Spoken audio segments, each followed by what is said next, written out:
la pupila asombrada que descubre cómo apunta.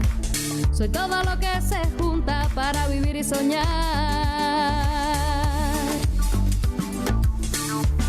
Una mirada lo dice todo. Pronuncia el rito, la palabra que convoca, que designa, que dice este, entre océanos de tiempo, este que no quiere hundirse todavía. Son textos del argentino Rodolfo Walsh, con quien estaremos transitando esta pupila, este programa que va profundamente hacia la palabra, hacia el compromiso, hacia el periodismo. Aquí, tú lo sabes, pero yo te lo repito, eres bienvenida, bienvenido y también viceversa.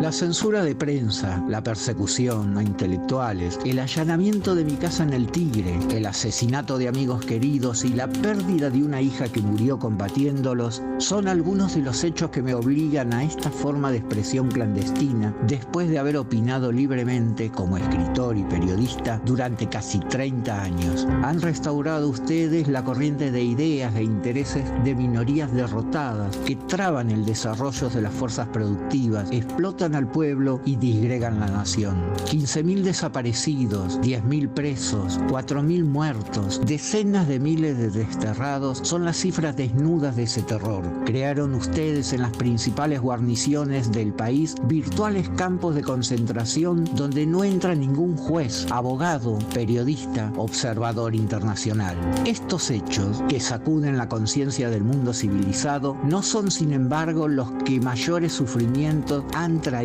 al pueblo argentino, ni las peores violaciones de los derechos humanos en que ustedes incurren. En la política económica de ese gobierno debe buscarse no solo la explicación de sus crímenes, sino una atrocidad mayor que castiga a millones de seres humanos con la miseria planificada. Dictada por el Fondo Monetario Internacional, la política económica de esa junta solo reconoce como beneficiarios a la vieja oligarquía ganadera, la nueva oligarquía especuladora y un grupo selecto de monopolios internacionales. Frente al conjunto de esos hechos, cabe preguntarse, ¿quiénes son los apátridas de los comunicados oficiales? ¿Dónde están los mercenarios al servicio de intereses foráneos? ¿Cuál es la ideología que amenaza el ser nacional? Estas son las reflexiones que en el primer aniversario de su infausto gobierno he querido hacer llegar a los miembros de esa junta, sin esperanza de ser escuchado, con la certeza de ser perseguido,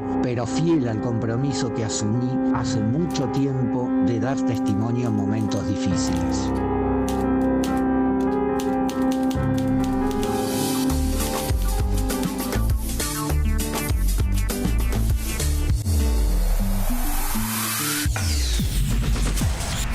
Con esta carta que desnudó el horror, le doy la bienvenida a mi amigo Omar Baliño. Bienvenido, Omar.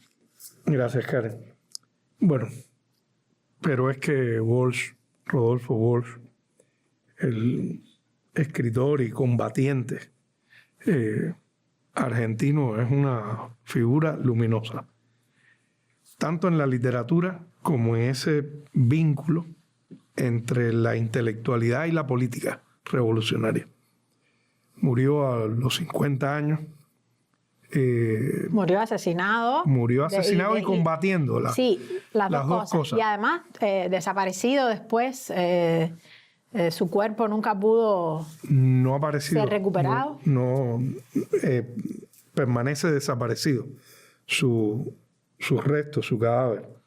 Y fue víctima en aquel tiroteo donde lo matan,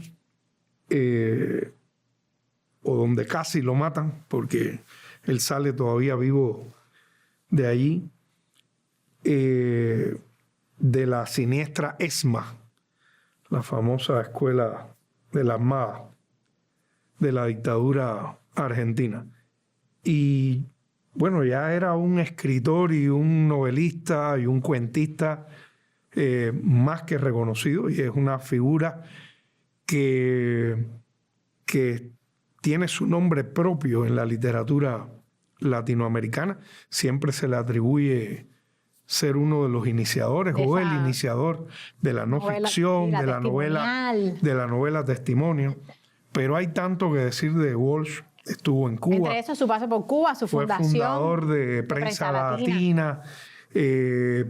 Va siendo también un liderazgo no solo literario, sino político dentro del mundo intelectual argentino, hasta su radicalización completa al integrarse a los Bravos Montoneros, que también estaban muy alimentados del mundo intelectual, estudiantil argentino, y que encuentran en la dictadura, por supuesto, el final para luchar y para enfrentarse. Ese es Rodolfo Walsh. Aquí se puede consultar su obra, su célebre también Operación Masacre. Me encanta que lo tengamos una vez más a Walsh en La pupila asombrada. Y tú hablabas, Omar, de su etapa ya como tal en el enfrentamiento a la dictadura, y ahí también tiene claro la importancia de la información. Funda eso que se conoció como ANCLA, la agencia clandestina de noticias, y dice que el terror tiene la incomunicación como uno de sus fundamentos principales, ¿no? Siempre saliendo el periodista, el comunicador por excelencia. Porque que fue. Él llega a ser desde el periodismo, cosa que es fundamental en su concientización política, pero llega a ser también un especialista de la información en tiempos. Hoy casi cualquiera lo es, pero estamos hablando de los años 50 y principios de los 60, y él se vuelve una autoridad en esos temas especiales, claro. Sí, y aporta mucho a Cuba y a Prensa Latina desde esa especialidad también. Bueno, gracias, Omar. Vamos entonces con más de Rodolfo Walsh.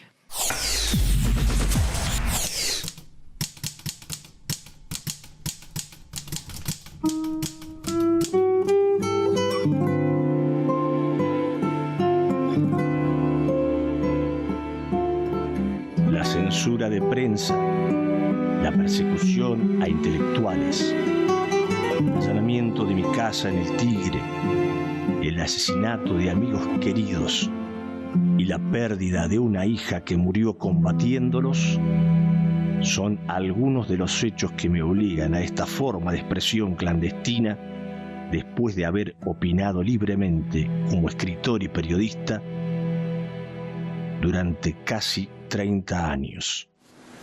Él va a la cita ahí en la avenida San Juan, ¿cierto? Y a una cita, él va por solidaridad a una cita. Un muchachito que había trabajado con él en la estructura de inteligencia le plantea que está sin vivienda, sin lugar donde meterse. Walsh le cree, le acepta la cita, va a la cita con este muchachito, y este muchachito en realidad había sido destrozado en la tortura por el Tigre Acosta, por el grupo de tareas 332 de la Escuela Mecánica de la Armada, y le había cantado al Tigre que él podía llegar a Rodolfo Walsh. Rodolfo viaja con el contrato de la casa clandestina que ocupaban con Lilia, y viaja con un montón de cartas, un paquete de cartas que va a tirar de cartas a la Junta Militar que va a tirar desde los buzones. Ahí en la cita estaban agazapados para tratar de capturarlo vivo los hombres del grupo de tareas del grupo 332 de la Escuela Mecánica de la Armada, con el siniestro jefe de inteligencia, el Tigre Acosta. Estaba Astiz, estaban todos los personajes más tenebrosos de la ESMA, porque claro, se trataba de un personaje central a capturar.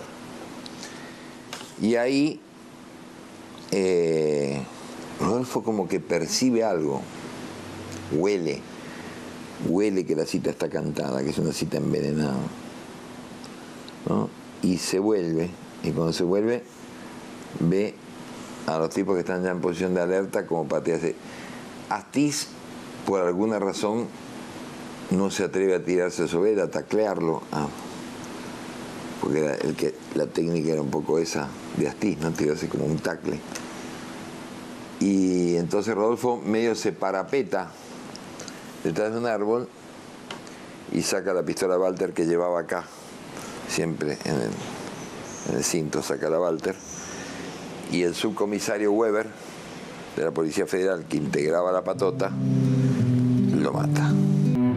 Una noche asfixiante de verano, frente a un vaso de cerveza, un hombre me dice: hay un fusilado que vive. No sé qué es lo que consigue atraerme en esa historia difusa, lejana, erizada de improbabilidades. No sé por qué pido hablar con ese hombre. La parábola de Walsh, decía, es notable y empieza a salir de la candidez esa noche en La Plata, en que él estaba más preocupado por Quérez y Casablanca que por Aramburu y Rojas, si no recuerdo mal las palabras exactas que utiliza en Operación Masacre, y de golpe le dicen que hay sobrevivientes de una masacre. Y él piensa con ingenuidad de la época, de las películas norteamericanas de clase B, donde el periodista a veces era como un detective y descubría a los criminales y demás, que él se iba a volver rico, que iba a ser famoso, que iba a generar una gran expectativa contando la masacre y diciendo: nada menos, tengo uno de los sobrevivientes de la masacre. No sabía que le iba a ocurrir todo lo contrario, que iba a ser ocultado, silenciado y finalmente perseguido por contar la masacre. Pero bueno, ahí se lanza y descubre los 7 sobrevivientes de la masacre, los va descubriendo sucesivamente, va aprendiendo el oficio mientras lo hace, se anticipa 7 años a Truman Capote en la creación de lo que los norteamericanos llaman el New Journalism, el nuevo periodismo, o sea, la literatura de no ficción, o como la llama Tom Wolfe también, la literatura bajo presión, que es fantástico, o sea, la narración de hechos verídicos con las técnicas de la narración novelística.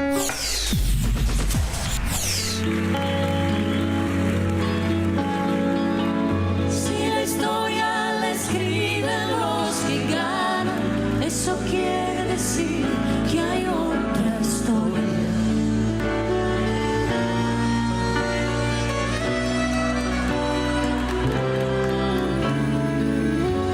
Nos queman las palabras, nos silencian y la voz de la gente se oirá siempre.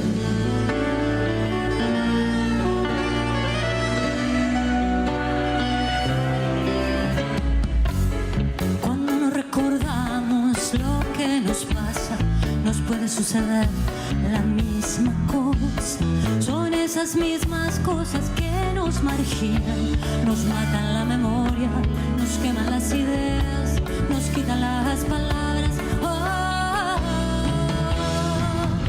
Si la historia la escriben los que ganan, eso quiere decir que hay otra historia, la verdadera historia.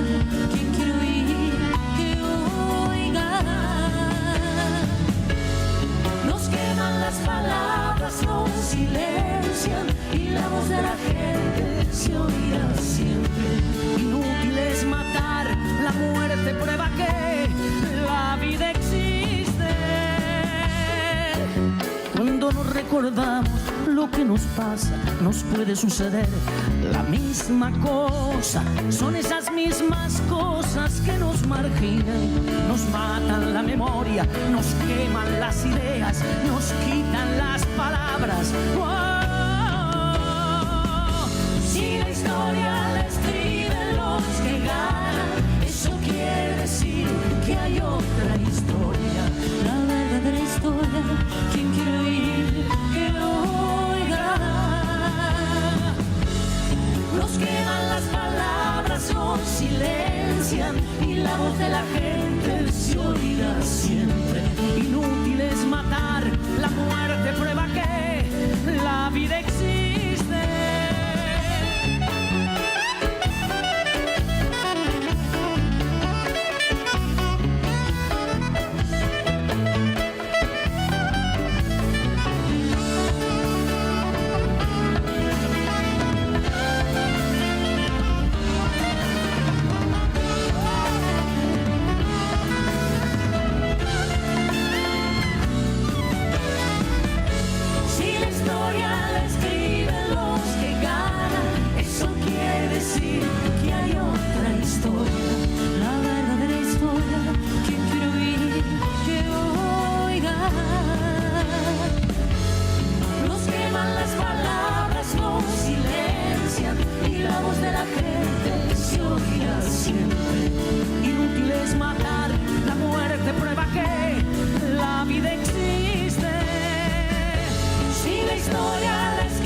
Si la historia la escriben los que ganan, entonces es que hay otra historia. Dice este tema de Lito Nebbia, cantado por Silvina Garré y Juan Carlos Baglietto.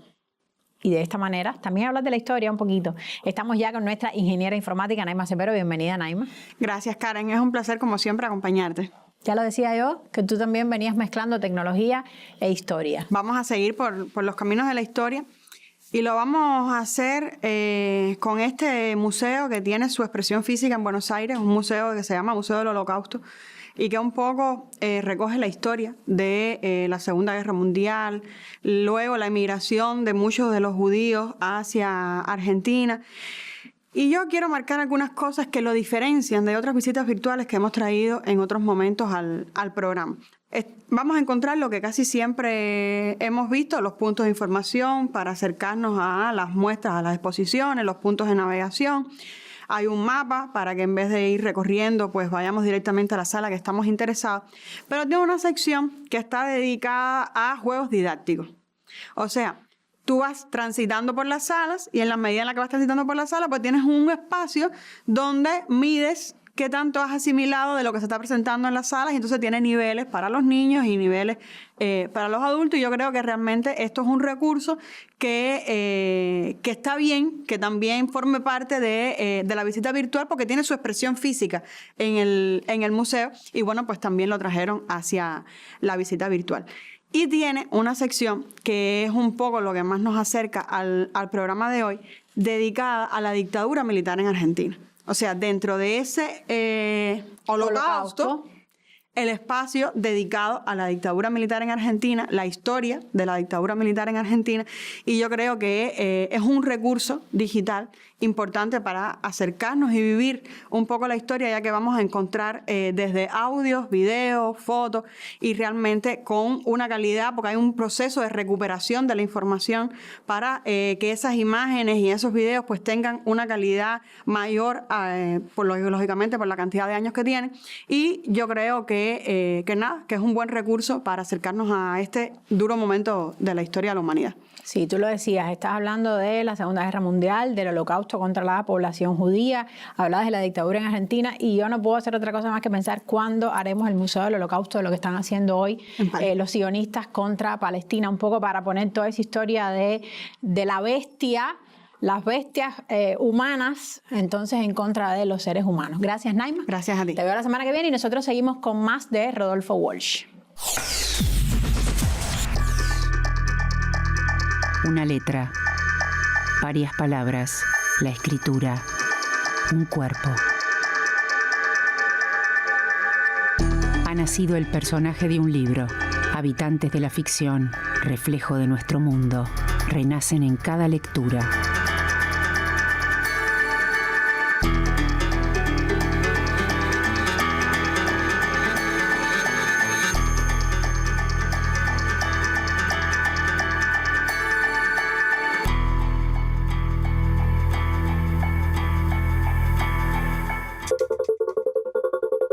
Esa mujer es un cuento sublime, drástico y al mismo tiempo poético e histórico, una suerte de eslabón literario de una de las secuencias más inabordables de nuestra historia, el alucinante rapto y traslado múltiple del cadáver embalsamado de Evita, que comienza en el año 1955, cuando fue secuestrada en el primer piso de la CGT por un comando de la Revolución Libertadora. Walsh se concentra en un episodio, le quita los nombres propios, deja los rangos e incluye a un personaje a la manera de alter ego, el periodista que busca la verdad, o al menos un lugar donde encontrar a esa mujer.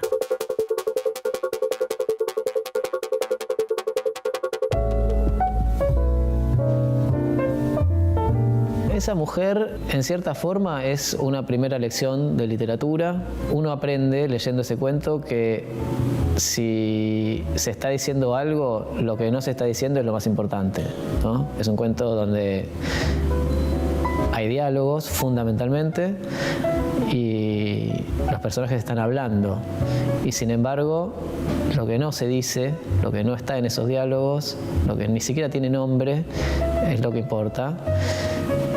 Y lo que de alguna forma justifica el cuento. Entonces, ese mecanismo que consigue el cuento es lo que produce una idea de literatura que a los novatos, ¿no?, cuando empezamos a leer, empezamos a escribir, nos viene muy bien, y creo que hay que aprovecharla y quedarse como con ese germen de la necesidad de contenerse, ¿no?, antes de decir demasiado, porque uno cuando dice demasiado suele arruinarlo todo.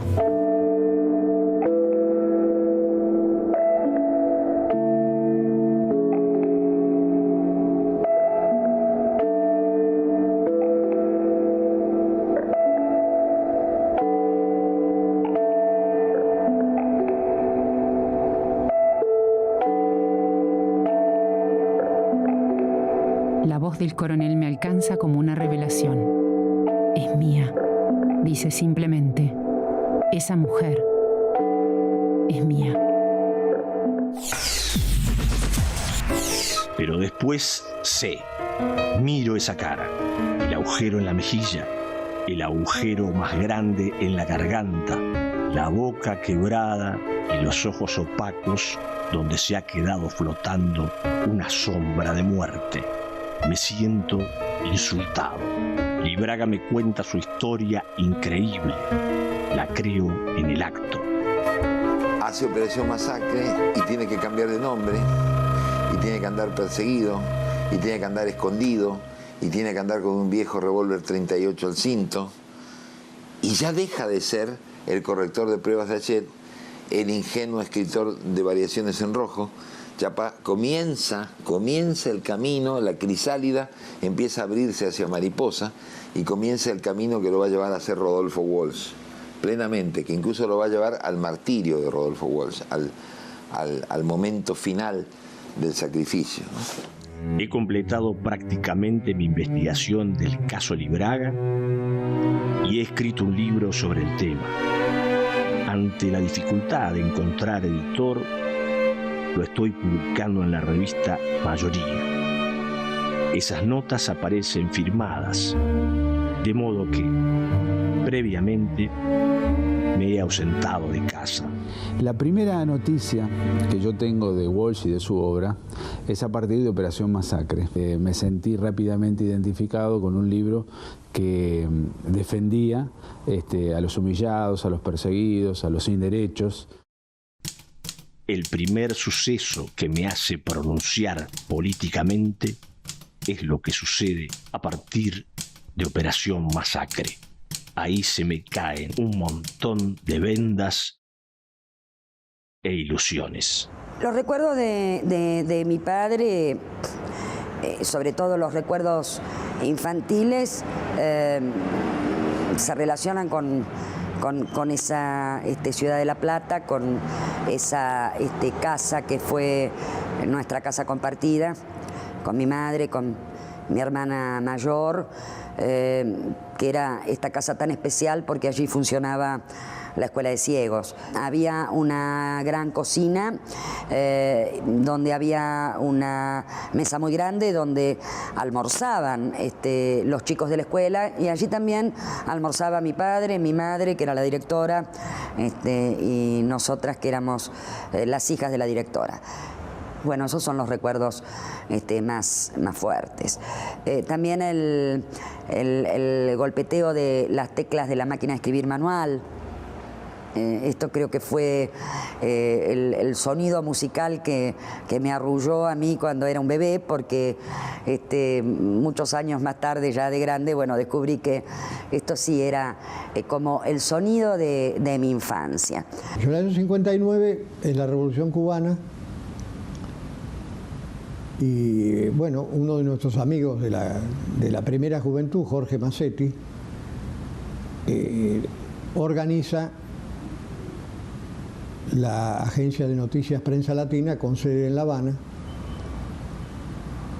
estábamos en contacto con él, nos veíamos con frecuencia. Sí, en el Café La Paz era nuestro club político, intercambio de información y todo eso.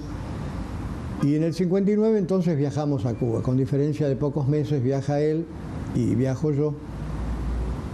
Y nos hacemos cargo de una parte de la construcción de la agencia, es decir, Rodolfo organiza los servicios especiales de la agencia, entendido servicios especiales como las notas firmadas y el material de procedencia extranjera, y yo me hago cargo de uno de los turnos de redacción como secretario de redacción.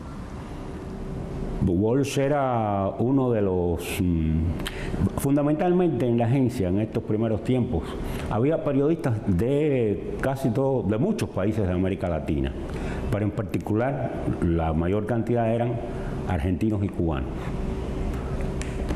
Entonces Walsh era uno de ellos, pero descollaba. Cada uno de estos periodistas argentinos tenía sus características. Las características físicas y espirituales de Walsh eran muy suyas, pero eran las propias de un intelectual, de un buen escritor como era él, un buen periodista como él era su físico, era un hombre delgado, de mediana estatura, con gafas, hablar pausado, de hablar en tono moderado.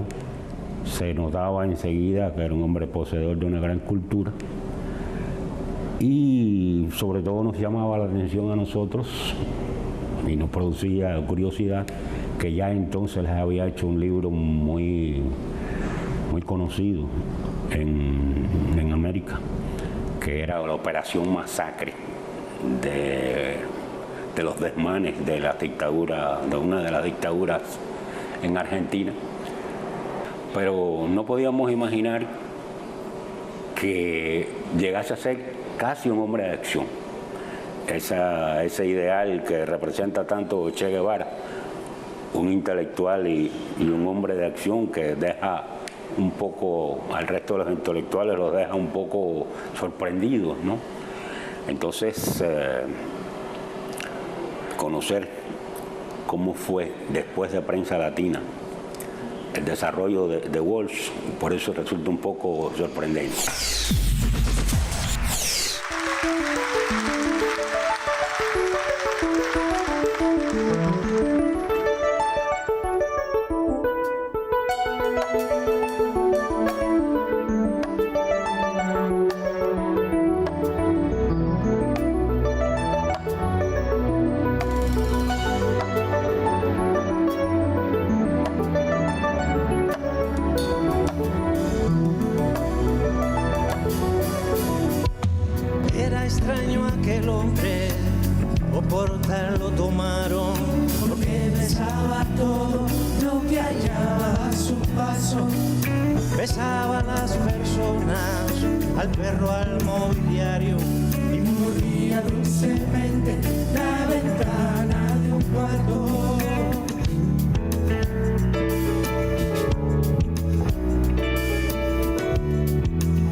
Los cuerdos lo llevaron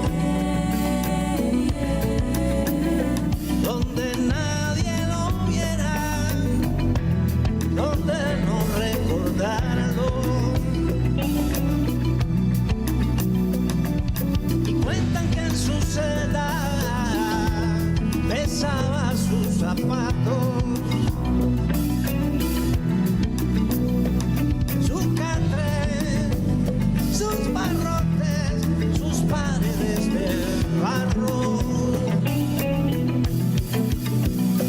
Por esta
sin aviso murió aquel hombre extraño y muy naturalmente en tierra los sembraron y en ese mismo instante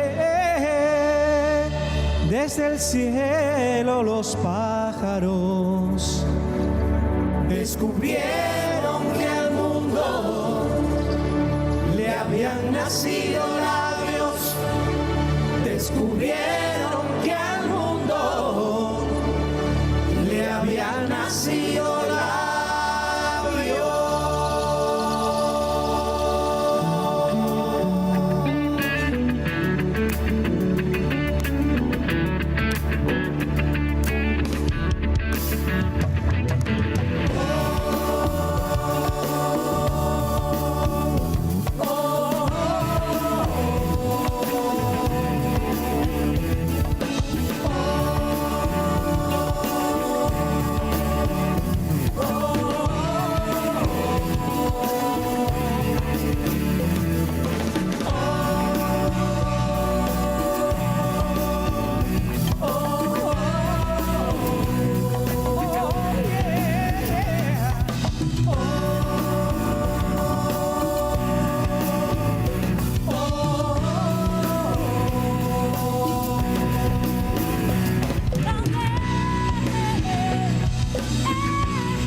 Y con esta especial mezcla de síntesis con ese tema de Silvio, El hombre extraño, ya estamos dándole la bienvenida a Fidelito, aunque no esté de moda.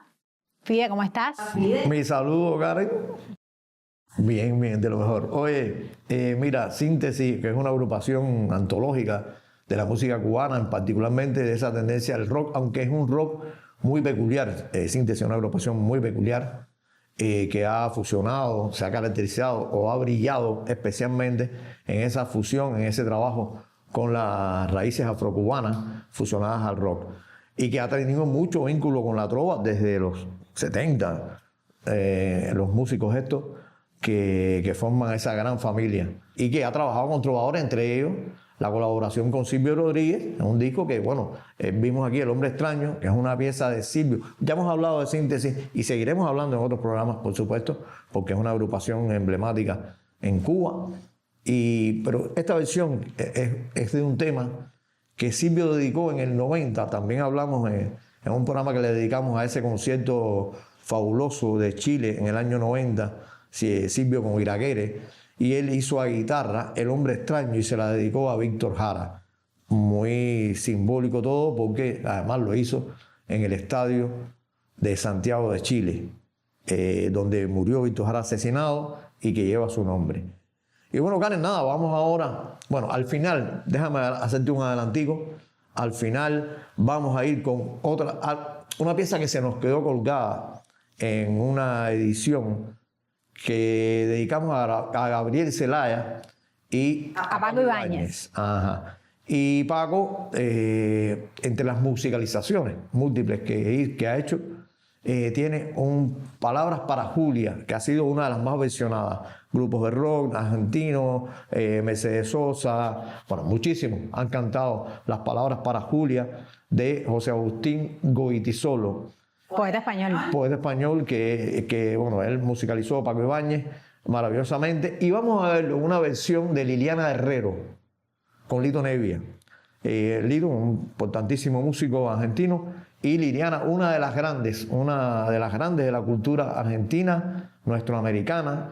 Hizo giras incluso con Mercedes Sosa, una voz tremenda que sale del fondo de la tierra, digamos, con una cultura muy arraigada y un estudio de todo lo que es la música latinoamericana, en particular de la Argentina.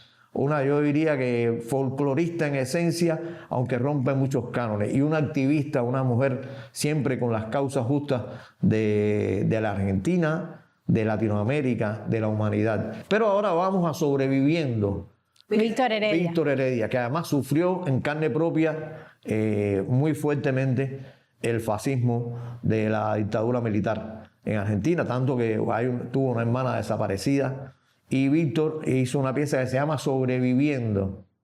Estamos hablando de Silvio y acá, por coincidencia hablamos de Silvio en Chile en el 90, ahora acaba de hacer una gira fabulosa, apoteósica, por Chile y por Latinoamérica, que está en eso. Y esta versión que vamos a escuchar la hace Iyapu.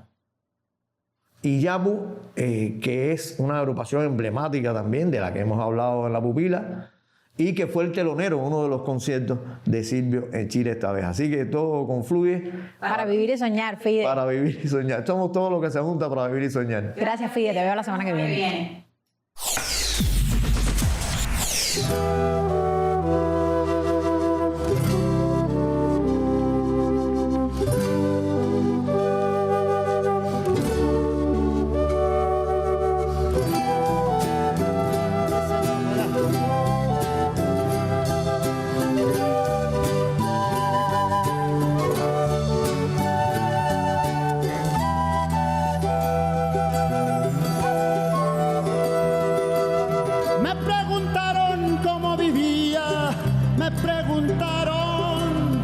Sobreviviendo, dije, sobreviviendo. Tengo un poema escrito más de 1000 veces. En él repito siempre que mientras alguien no ponga muerte sobre esta tierra y se fabrican armas para la guerra, yo pisaré estos campos sobreviviendo. Vamos frente al peligro sobreviviendo. Si se cierran los hombres sobreviviendo. Sobreviviendo.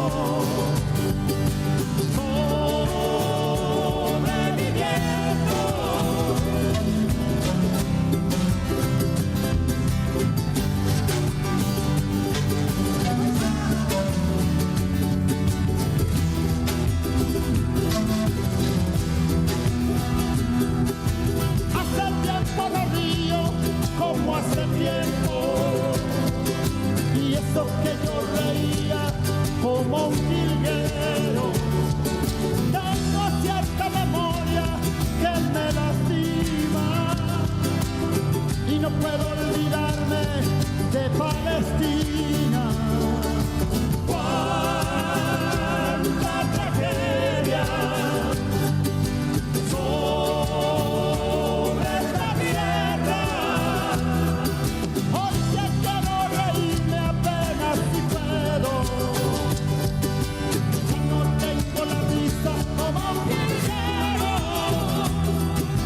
Ni la paz de los vinos del mes de enero.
en Prensa Latina se dan cita personajes sensacionales, los más grandes periodistas de América Latina, bueno, entre otros Gabriel García Márquez, estaba ahí. Y Walsh un día, en Prensa Latina, da un segundo salto hacia convertirse en esa cabeza extraordinaria de la inteligencia revolucionaria, ¿no? Él es como un oficial de inteligencia de la revolución. Es que está mirando los teletipos, donde entran incluso agencias norteamericanas, y viene un cable. García Márquez ha escrito sobre esto una hermosa nota que se llama El escritor que se adelantó a la CIA. Y él saca un cable de Associated Press que le llama profundamente la atención, que es un cable que viene con columnas de cifras. Entonces se da cuenta, por la reiteración de ciertos números, por la exactitud de las cifras que van de 5 en 5, que evidentemente está en presencia de un código que hay que descifrar.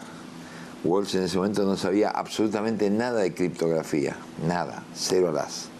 Pero se comienza a recorrer La Habana, las librerías de viejo, en busca de todos los libros de criptografía que lo pueden ayudar a ver cómo se descifra una clave. Y aprende criptografía de manera autodidacta y descifra el mensaje. Y es un mensaje de la CIA.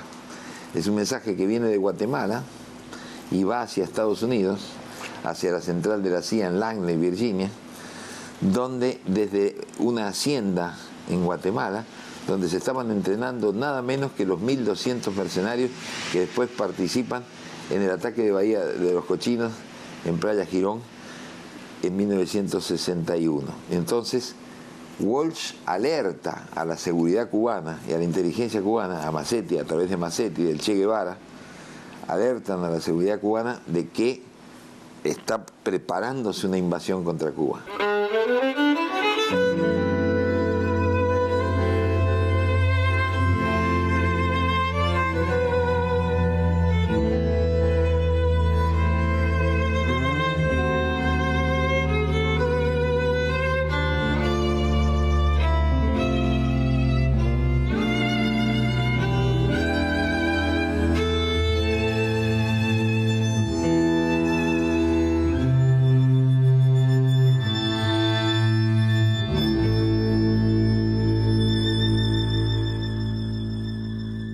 Creo que la primera vez que estuvimos juntos, así con tiempo para charlar, para compartir, fue en Cuba, hace ya unos cuantos años. Coincidimos los dos como jurados de Casa de las Américas. Yo no me acuerdo en qué año fue eso, debe haber sido, ponerle, cerca del 70, por ahí. Y nos entendimos muy bien. Veníamos caminando caminos parecidos.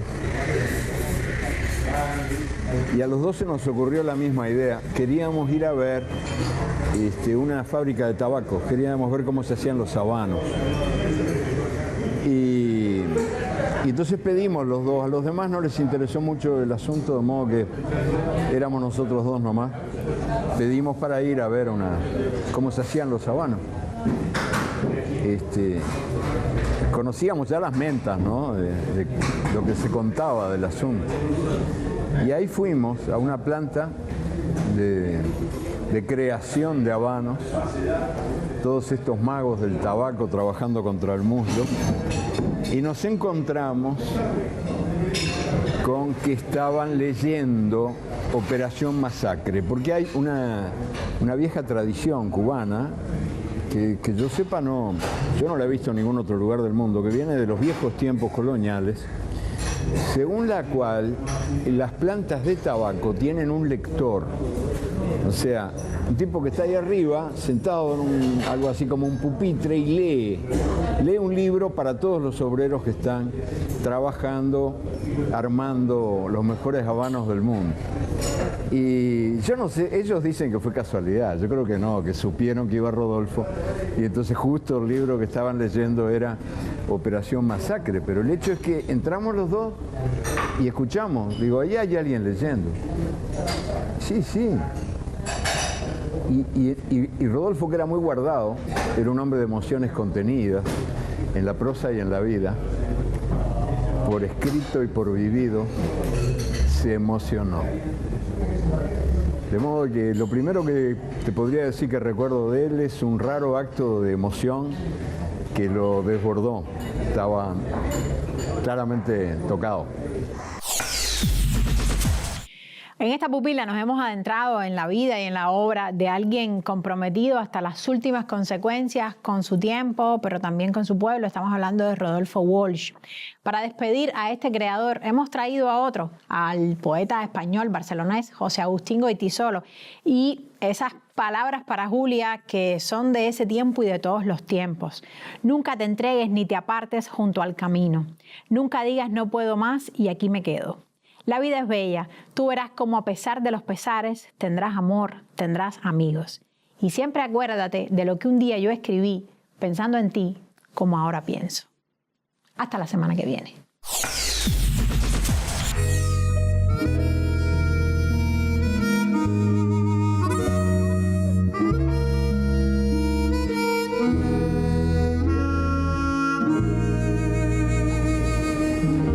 Rodolfo eligió en las palabras que escribió, en la vida que vivió, eligió un camino difícil.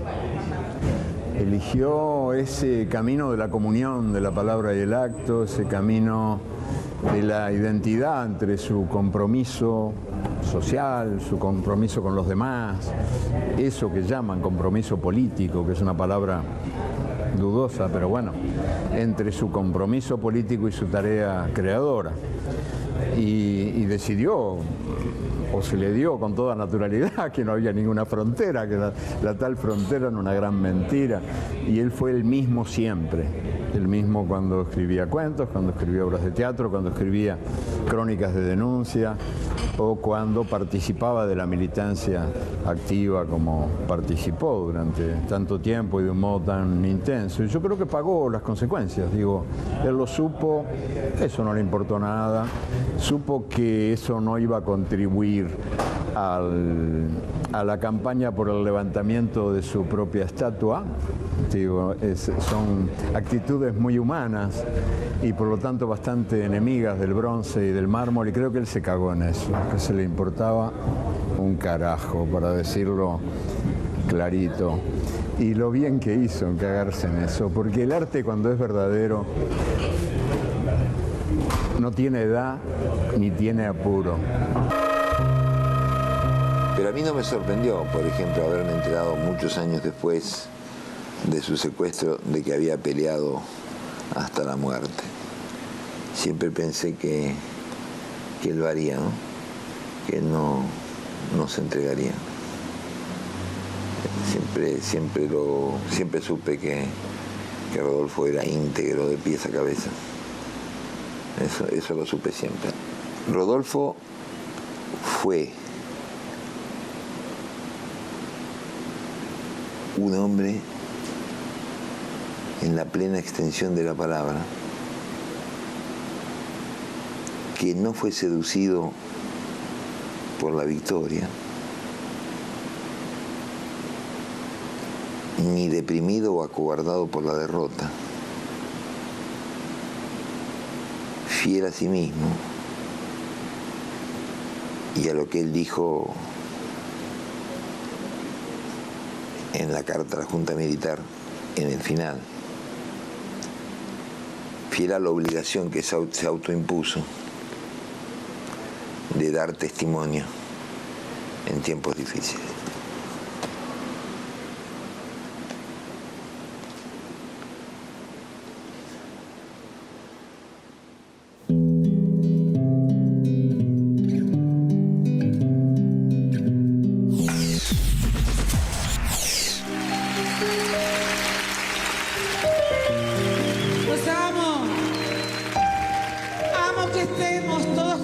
Recordando esta fecha dolorosa y feliz, porque estamos todos juntos y no digo más nada, porque todo está ahí, todo está ahí.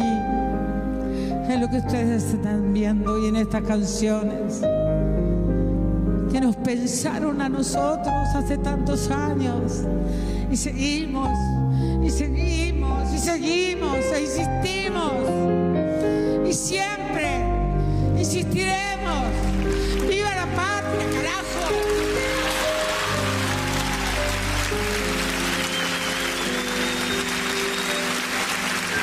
Tú no puedes volver atrás, porque la vida ya te empuja como un aullido interminable, interminable. Te sentirás acorralada, te sentirás perdida o sola. Tal vez querrás no haber nacido, no haber nacido.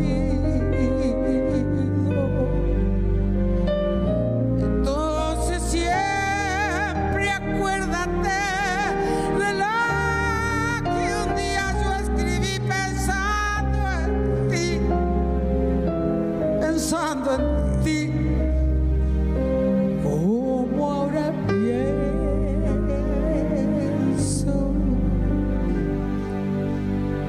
la vida es bella, ya verás como a pesar de los pesares tendrás amigos, tendrás amor, tendrás amigos.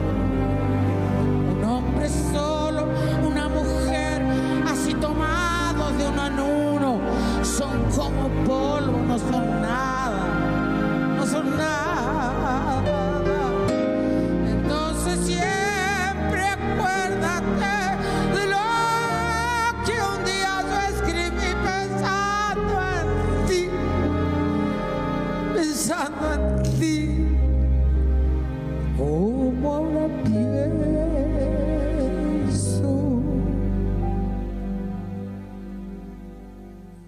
Otros esperan que resistas, que les ayude tu alegría, que les ayude tu canción entre sus canciones. Nunca te entregues ni te apartes junto al camino. Nunca digas no puedo más y aquí me quedo, y aquí me quedo. Entonces siempre acuérdate de lo que un día yo escribí pensando en ti, pensando en mí. Como ahora pienso.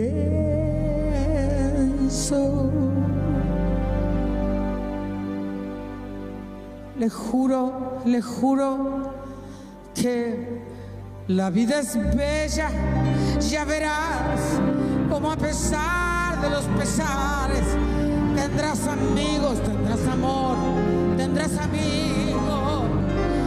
No sé decirte nada más, pero tú debes comprender que yo aún estoy en el camino, en el camino.